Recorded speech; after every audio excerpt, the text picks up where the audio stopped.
ನನ್ನ ಹೆಸರು Lakshmi. I am studying in 10th standard. ನಾನು KPS ವರ್ತೂರ್ ಶಾಲೆಯಲ್ಲಿ ಓದ್ತಾ ಇದ್ದೀನಿ. ನಮ್ಮನೆ ಹತ್ರ ಗಾರ್ಬೇಜ್ ಮತ್ತು ಏರ್ ಪೊಲ್ಯೂಷನ್ ಪ್ರಾಬ್ಲಮ್ ನೋಡ್ತೀವಿ. ಗಾರ್ಬೇಜಿಗೆ ನಾವು ರೀಸೈಕಲ್ ಡಸ್ಟ್ಬಿನ್ ಥರ ಮಾಡ್ಬೋದು. ಅದರಲ್ಲಿ ಸೆನ್ಸರ್ ಮಾಡಿಬಿಟ್ಟು ಅದನ್ನ ಡಿಟೆಕ್ಟ್ ಮಾಡೋ ಥರ ಯೂಸ್ ಮಾಡಿಬಿಟ್ಟು ನಾವು ಆ ಗಾರ್ಬೇಜ್ ಡಸ್ಟ್ಬಿನ್ನ ಯೂಸ್ ಮಾಡ್ಬೋದು ನಮ್ಮ ರೆಗ್ಯುಲರ್ ಲೈಫಲ್ಲಿ. ಅದನ್ನ ಸೆಗ್ರಿಗೇಟ್ ಮಾಡ್ಬೋದು. ಬಯೋಡಿಗ್ರೇಬಲ್ ಮತ್ತು ನಾನ್ ಬಯೋಡಿಗ್ರೇಬಲ್ ಆಗಿ ಸೆಗ್ರಿಗೇಟ್ ಮಾಡಿಕೊಂಡು ಅದನ್ನ ರೀಸೈಕಲ್ ಮಾಡ್ಕೊಂಡು ಯೂಸ್ ಮಾಡ್ಬೋದು.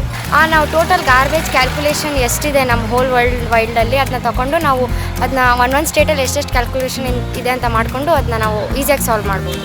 ಇಂಜಿನಿಯರಿಂಗ್ ಯೂಸ್ ಮಾಡಿಕೊಂಡು ನಾವು ನಮ್ದು ಏನಾದರೂ ಆರ್ಕಿಟೆಕ್ಚರಲ್ಲಿ ಏನಾದರೂ ಕಲ್ತ್ಕೊಂಡಿದ್ರೆ ಅದನ್ನ ಅಪ್ಲೈ ಮಾಡ್ಕೊಂಡು ಅದನ್ನ ಸಾಲ್ವ್ ಮಾಡ್ಬೋದು. ಟೆಕ್ನಾಲಜಿಯಲ್ಲಿ ಹಂಗೆ ನಾವು ಸ್ಕಿಲ್ಸು ಮತ್ತು ಸೆನ್ಸರು ಡಿಟೆಕ್ಟರು ಆ ಥರ ಏನಾದರೂ ಹಾಕ್ಬಿಟ್ಟು ಹೊಸ ಗಾರ್ಬೇಜ್ ಬಾಕ್ಸಸ್ನ ಕಂಡುಹಿಡ್ದು ಮತ್ತು ಆನ್ಲೈನ್ ವೆಬ್ಸೈಟ್ಸಲ್ಲಿ ಏನಾದರೂ ಆ ಥರ ಅಪ್ಲೋಡ್ ಮಾಡಿಕೊಂಡು ನಾವು ಸಾಲ್ವ್ ಮಾಡ್ಬೋದು. ನಾನು ಎಲ್ಲ ಪ್ಲ್ಯಾಟ್ಫಾರ್ಮ್ಸ್ನೂ ಯೂಸ್ ಮಾಡ್ಕೊತಾ ಇದ್ದೆ. ಏನಕ್ಕಂದರೆ ಇವಾಗ ಆನ್ಲೈನಲ್ಲಿ ಜಾಸ್ತಿ ಯೂಸ್ ಮಾಡಿಕೊಂಡ್ರೆ ಆನ್ಲೈನಿಂದ ಜಾಸ್ತಿ ಜನ ಗೊತ್ತಾಗುತ್ತೆ. ಅದರಿಂದ ನಾವು ಪ್ರಾಕ್ಟಿಕಲಾಗಿ ಸಾಲ್ವ್ ಮಾಡ್ಬೋದು.